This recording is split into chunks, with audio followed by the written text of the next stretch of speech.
Hi, I'm Irene Ma from the University of Calgary. The screencast will go over how to optimize lung ultrasound scanning. The screencast will refer to scanning the anterior, the lateral, and the posterior portions of the lung. The technique I'm about to describe does not apply to assessing for pleural effusions at the basis of the lung, which requires a different technique. The steps I'll be going over pretty much apply to every surface of the lung where you want to look at the pleural line and identify findings such as B-lines and other vertical artifacts. So what are the steps? First, we're going to start with ensuring that we have the right settings. You need to remove filters that decrease artifacts, such as tissue harmonic imaging, compound imaging, or multibeam imaging. 2, you want to set the focus at the level of the pleural line. And 3, you want to ensure that you have enough depth to differentiate B-lines from other vertical artifacts. We generally recommend having at least 10 cm below the pleural line. Alternatively, having at least 15 to 20 cm on average suffices for having enough depth. 4th, you want to ensure that you have sufficient gain, and in fact the far field should never be anechoic. So once you have the right settings, these are the 3 key steps for optimizing the pleural line, and we'll be going over each of these one by one. The first step involves centering the pleural line.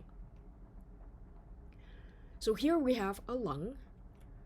Over top of that anteriorly are the ribs and the intercostal muscles. And as we plant the transducer down longitudinally, as it happens, right now it is right over a rib.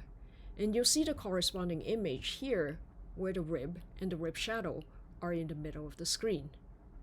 And as you know, to optimize an image, a general rule is to keep the area of interest in the center of the screen. And since my area of interest is the pleural line and not the rib, I'll need to move the pleura to the middle of the screen. So let's say I want to interrogate the pleural line to the right or inferior on the patient. All I need to do is to move the probe inferiorly, like so. And when you do so, the pleura that was inferior is now in the middle of the screen.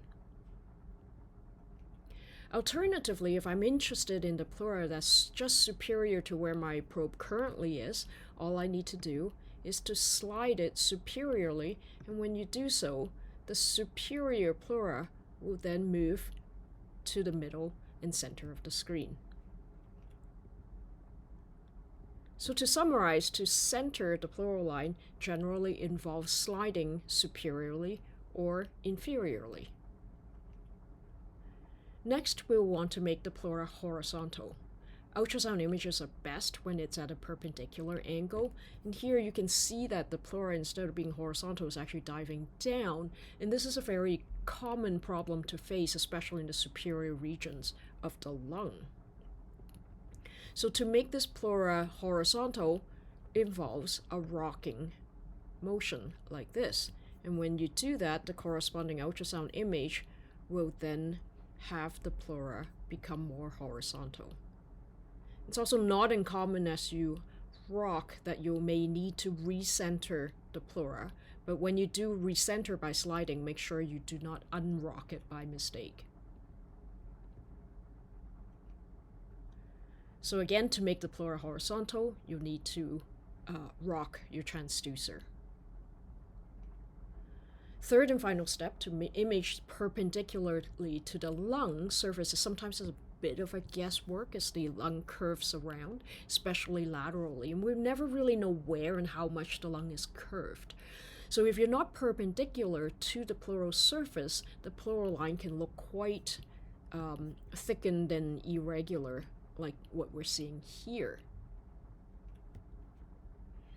So to make the pleura thin and perpendicular to it requires a little bit of fanning.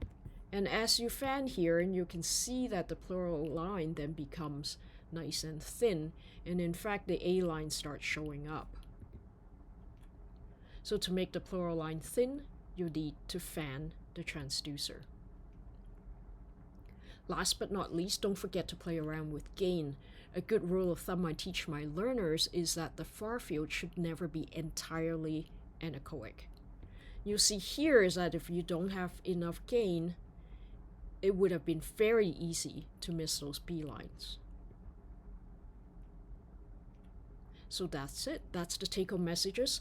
First, make sure that you have the right settings. Remove filters such as THI or compound or multi-beam imaging. You want to set the focus at the pleural line, and you want to ensure that you have sufficient depth. The 3 steps you need to optimize the pleural line are: center the pleural line by sliding, make it thin by rocking, and make it horizontal by rocking, and thirdly, make it thin by fanning. Last but not least, make sure that you have enough gain to see the B-lines, especially in the far field. Thanks for tuning in. Please check out our website for other training videos.